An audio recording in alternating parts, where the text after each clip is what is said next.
Welcome to the Consulting Success Podcast. I'm your host, Michael Zapersky. In this podcast, we'll dive deep into the world of elite consultants, where you'll learn the strategies, tactics, and mindset to grow a highly profitable and successful consulting business. Hey everyone, it's Michael Zapersky, and today I'm here with Ari Galper. Ari, welcome. Thank you. Glad to be here. Appreciate it. So Ari, you've been featured in the likes of Forbes, CEO Magazine, Inc. Magazine, really for your expertise in sales. You're a best-selling author. You have clients in 35 countries. And your sales methodology, which I've experienced firsthand when I was in Sydney recently, kind of got a little taste of it at a workshop that you're putting on. We'll talk more about that. But you've helped many companies really to transform their approach to sales and the results that they get from that. Take us back to your early days. How did you even get into sales? Well, it started really when I was actually, believe it or not, I was selling advertising at university to pay my way through. And we used to sell the little coupons, like at the auto shop, where you can click a hole through it, and they give you an oil change and check your battery. It's like little coupons, like go door to door. And then from there, I sold advertising into what was back then called the mobile yellow pages. It wasn't online. It was a physical book that went in your glove compartment in Seattle. So it was like a mini yellow pages. And I'd go to businesses there. And I remember I created something called a pizza close on my own. What that meant was before I met with an owner of a business, I looked at their ad in normal yellow pages ahead of the meeting. And I create three mini ads for them for our book, which would be a small size, a medium size, and a large size, kind of like a pizza. And so I go in there and tell them what we do. And I say, look, here's what I recommend. You can choose one of these options here to start out and give it a try and see how it goes as a test. So every time I lay out all three sizes and they choose a medium every single time. They used to call me Ari, the pizza close guy, because it was like medium. And that was kind of fun in the early days. Yeah. I mean, that's, I think, classic kind of psychology right around the pricing and anchoring of three options that a lot of people still aren't using, but really should, because it can be highly effective. All right. So that's kind of how you got your early start in sales. How did you progress from that into actually becoming a consultant and coach and speaker and author in the area of sales? What did that progression look like for you? So just to help frame everything here, I have a niche specialty, and that is called trust-based selling.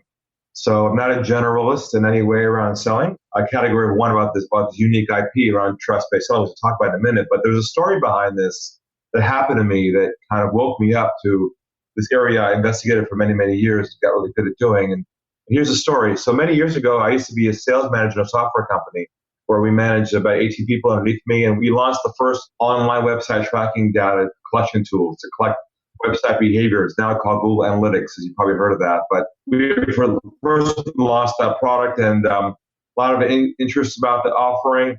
And my job was land very large accounts.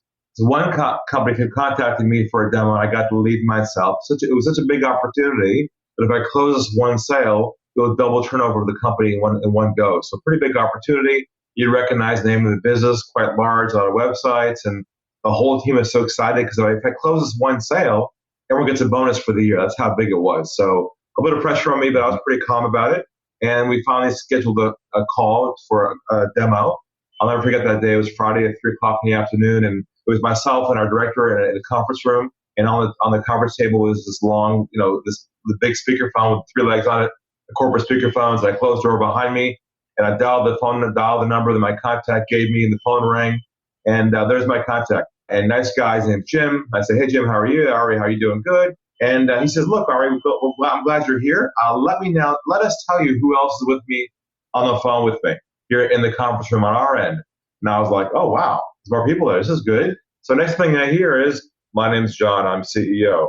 I was like, oh, this is a good person to have on a sales call. My name's Mike. I'm head of IT. Oh, this is even better. My name is Julie. I'm head of marketing. I mean, everybody on this conference call was essentially a decision maker. This is the call we hope to get as often as possible because we know if they're all together, we're going to get an answer. So I was pretty excited about this. And so after they introduced themselves, I introduced myself. Then I described what we do. Then I began to give them a live demo over the webinar of our product to show them how we can collect their data on their websites. We chose one of those in advance as a prototype and showed them what it looked like live to actually see everything going through. And as I'm showing this to them, I started hearing these noises in the phone call like, wow, this is fantastic. This is great. We can use this here. We can use this here. They start asking me all kinds of questions. How does it work? How do we install it? It was almost like like a love fest on the phone. You know what I'm talking about? You've been there before? There's just so much chemistry going back and forth. I'm going and saying to myself, oh, this is so good.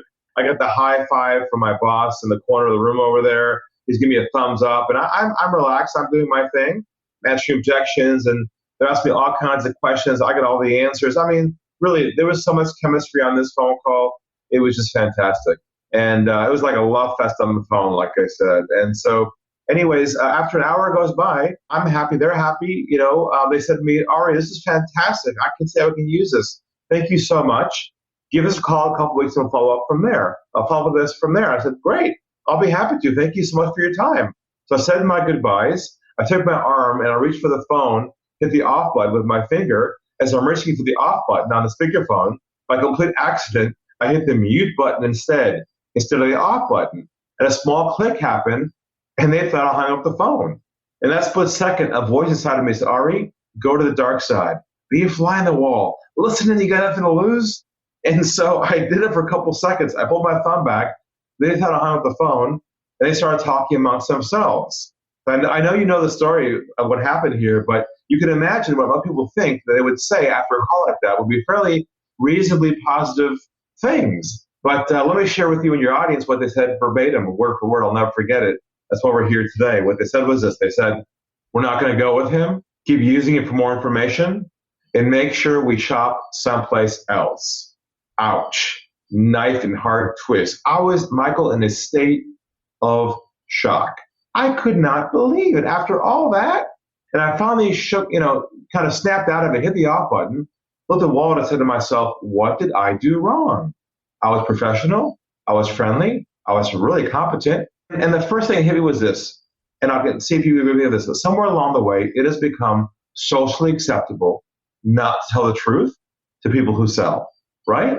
You know what I'm saying? Yeah, I think a lot of people resonate with that. They have that feeling of sales being uncomfortable. I think of the used car salesperson. It's the whole kind of mindset around sales that a salesperson is, sneaky and persuasive and isn't being forthright or isn't, doesn't really have your back and really isn't there to serve you. They're there to serve themselves. Yeah. So my big realization was I asked myself, why were they afraid to tell me the truth?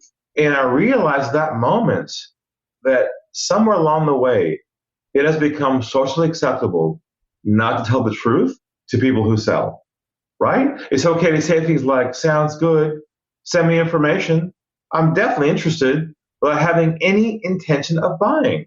And I asked myself, why that's going on? And I realized the reason why is there is a subtle flow of pressure underneath every conversation you have pre-sale with a potential client. Now, you can't see it and they can't see it, but both you can definitely feel it. And if you don't consciously remove the pressure from the sales process, they'll never feel comfortable telling the truth up front. You always have to chase them to the end, hoping you get the deal. And that's when I realized that moment, there's a whole new way of looking at this. Now I created a whole new mindset concept where the idea is to no longer focus on the end goal anymore, but to focus only on the truth of whether you and them are fit or not up front. And how to build enough trust with them so at the beginning, you create enough openness so you know where you stand. You're not chasing what I call ghosts. People who say, yeah, sounds great. And you keep chasing, assuming chasing is part of the game. That became a whole premise behind our, what we call unlock the sales game concept. If that makes sense. So, Ari, before we get into that, because I definitely want to dive deeper into the trust-based selling and the unlock the game and just everything that you've kind of built up over the years here, which is quite extensive. But now take us back to that time where, you're working at software company, things didn't go well, and fast forward a little bit. How did you, go from technology company to now actually starting to take this realization that you had and actually build a business around it? Who was your first client? How did you get into that space? Sure. Well, I'll tell you the journey that kind of flowed from there. So after that experience, I actually quit my job and I said to myself, you know what? I've got to really build out this concept more effectively. So I created a little ebook. It was like 20 pages long, and I had a website, and I sold it for $1 a page. That's kind of how I justified it. It was $20. And it was all about how to sell that with trust and not chasing people. People started buying it. It was not early days online, and it wasn't getting enough traction. So I decided to add, which back then was kind of innovative, a live chat button. And the button said, chat with Ari now. And I was literally as me. I was live behind my computer, like waiting there, and someone would click the button and they start chatting with me and they go, "Is this really Ari Galper?" I'm like, "Yeah." They're like, "Well, what else?" They're like, "Well, how are you have time to talk to someone like me?" And I'm like, "Well, what else should I be doing? Be talking to clients." So that's when I began to realize back then that there is a way to develop your positioning and to become perceived as an authority, as a category of one with different approaches. And that's where I began to get the understanding of authority and positioning. And then I built everything out from there. I did my first workshop at a local mall, got a few clients. Then I started on the path of becoming a class expert around building some books and getting really smart around becoming what I call a trust authority. So I think we've talked a little bit about the challenges that a lot of people have when it comes to sales, but let's go now a little bit deeper into kind of the trust-based selling, this whole area that you've really spent your career on.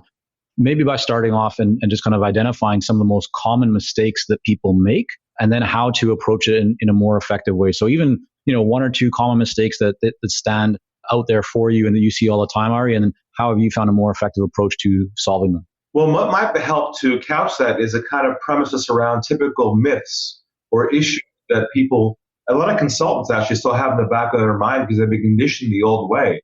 One is a very common one, which is sales is a numbers game. That's a very common myth that most consultants grew up with in their old sales kind of life. And the challenge with that is, the concept behind that is the more contacts you make, the more clients you get. That's the concept. What we discover in this economy now, it's not about how many contacts you make. It's about how deep you go on each conversation, how good you are at trust building, not how good you are at just making more contacts, expanding your networks. And that's the whole shift is, are you effectively building trust with people, or are you selling something to them? That really begs the question, because if you are trying to sell something to somebody, you can create an unconscious perception of yourself as selling them as a consultant. You don't want to lower your positioning around that. That's number one. So, Ari, before you go on, yeah, no, it totally does. I want to play the devil's advocate for a moment. Like, I see, I can sense, like my spidey sense is going off that some, people listening right now are going, well, but Ari, if I'm not thinking about sales, if I'm not thinking about making an offer, then how can I generate business? How can I just provide only value and only serve and only try and help with? Aren't people just going to take my knowledge from me and then not engage me? So what can you offer just in terms of maybe a practical response to that? If you're not going there with the idea of selling to someone, then what should people be doing? And we could use, even LinkedIn as an example. A lot of people today will think it's all about a numbers game. You need to reach out to as many people as you can, use automation tools, all kinds of stuff. It's just, sending the same message to to a whole bunch of different people. And hopefully one of them kind of raises their hand. You're saying, no, you're much more targeted than that. You need to invest in the relationship. But how do you go about adding value and building the relationship if you're not thinking about sales and selling to that person? All right. Well, in your question, you have tons of inroads I can go with that. But let me try and condense this. Number one, you have to know exactly who your ideal client is. An ideal client I define as the one that you deliver your value with the least amount of effort and the highest margin. That's the happiest client ever because they appreciate you the most, you're making the most from them, and they're happiest with you. The other thing is, if you are thinking about the sale, when you're engaging somebody, either on LinkedIn or live on the phone or an email, you're not being 100% present on them and their issues. And that's the problem. It's a total mindset shift, and it's not easy to let go of the end goal, because here's what happens. Like, here's a classic example. A consultant connects with someone on LinkedIn who could be a potential client. They get on the phone with them, and this potential business owner or client starts describing their problems, and the consultant says, "Oh, great, I can help you with that." You know what they do next? They do what I call free consulting. Let me tell you how I can help you. I've got models. I've got assessment tools. I've got examples. I've got ways. See, they start jumping in and pitching their IP and solution pre-sale. And my number one rule is, do not give away your IP pre-sale. You should be paid for that post-sale. So rather than just giving stuff away and kind of doing what people do, which is kind of pitching what you have to offer, you shift instead and focus on going deeper on their issues, not jumping to their solutions too fast. When you go deep on their issues, then they say to you the magic phrase, which is, "How can you help me solve my problems?" So you do not have permission to talk about you or how you can help them until they say to you that magic phrase, which is, how can you help me? And you won't get to that phrase unless you're focused deep on their issues rather than your solutions. Can we talk about the word that you probably dislike the most in the sales vocabulary that starts with an F? The F word. The F word. Can we talk about the F word here, Ari, for a moment? When I was in Sydney, Australia recently with my family, as you know, and you graciously invited me to come to your workshop, which was fantastic. I really enjoyed it. It was a lot of learning for me in many different ways. But you talked about the F word, which is not what everyone is thinking right now. It's follow-up. And you said this is a word that people need to remove from their vocabulary. And I've shared this with some of our coaching clients and some of the other things that you kind of imparted. But talk to everyone right now about why the F word, follow-up, is the wrong word to be using. While we work with a lot of seasoned and experienced consultants here at Consulting Success, I'm often contacted by new early-stage consultants. Invariably, the question I'm asked is, what are the steps I should take to become a successful consultant and grow my consulting business to my first 6 figures per year? Well, I'm excited to announce that we've opened the doors for our Momentum program. This is our most popular program for early stage consultants, and it has helped almost 1,000 consultants to start, run, and grow successful consulting businesses. It gives you the step-by-step plan to help you with your messaging, your fees, and pricing strategies, how to win more proposals, how to go to market more effectively, developing a marketing system to generate leads consistently, and so much more. And right now, until September the 19th, you can sign up for Momentum and get 50% off the regular price by going to consultingsuccess.com/audio. That's consultingsuccess.com/audio, AUDIO. Only 100 spots are available to join Momentum and get 50% off. This deal is only available until September the 19th or until all 100 spots are gone. We won't be opening up new spots in this program for several months, so don't wait. Go to consultingsuccess.com/audio. That's consultingsuccess.com/audio, AUDIO.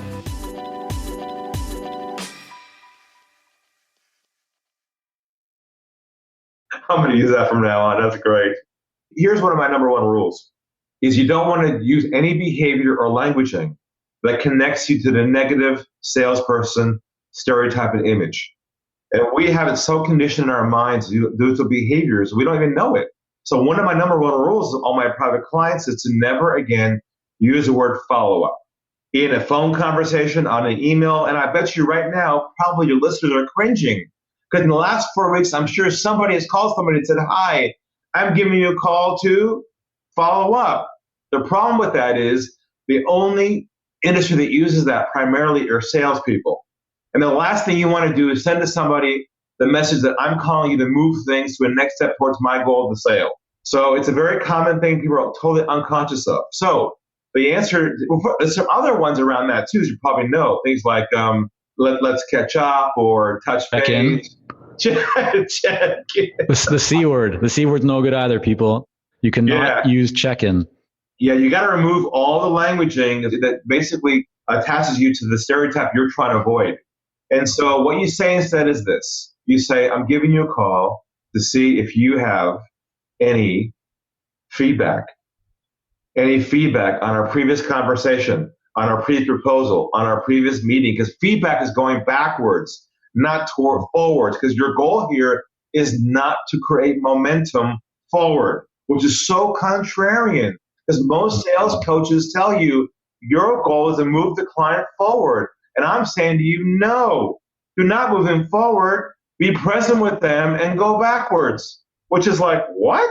Because that goes to our concept, which is the sale is lost at the beginning of the sale, not the end, which is totally opposite of everyone else out there who teaches you to focus on the sale. And here's the problem with that. What consultants don't realize is they're losing their opportunities at hello, not the end. Here's how I'll do it for fun.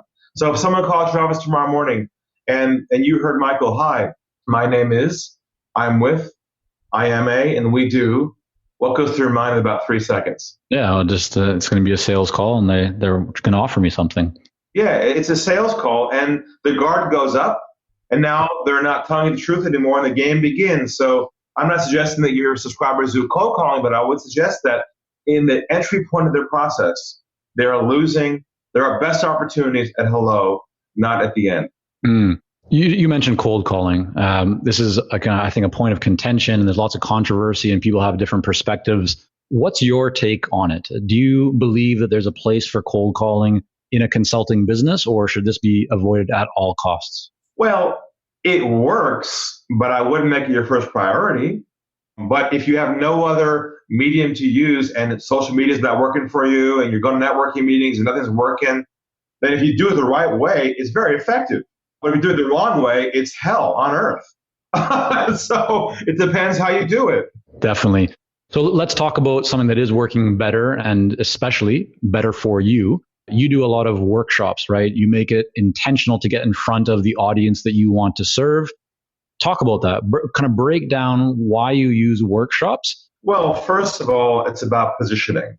Because when you are on stage or in front of a group of people, they assume you must be good because you're physically standing there. And that's number one. So obviously, it's the fact that you're in front of them speaking. That's number one. Number two is you have a chance to connect with them and build trust.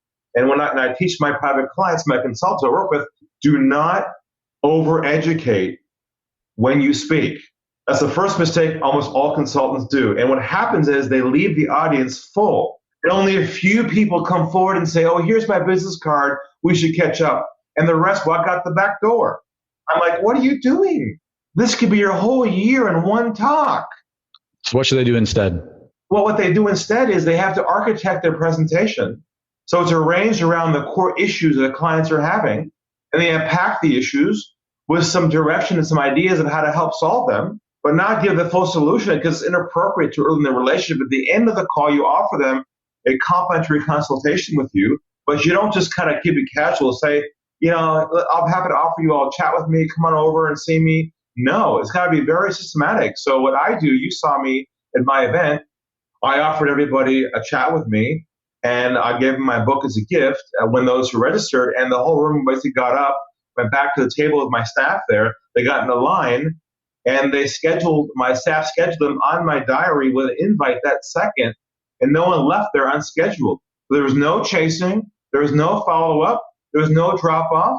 Everyone showed up, and that was like, a massive inbound flow of revenue from that one talk because it was this architected in advance to give a lot of value without giving away the IP and moving to a next step, which they all enjoyed doing. I think the other thing that I witnessed that you do very well is weave stories into your presentation. You're not just giving tactics or ideas, you're illustrating them through stories that become very real, very easy to grasp and easy to remember. And I thought that was really powerful. Just talk for me a moment.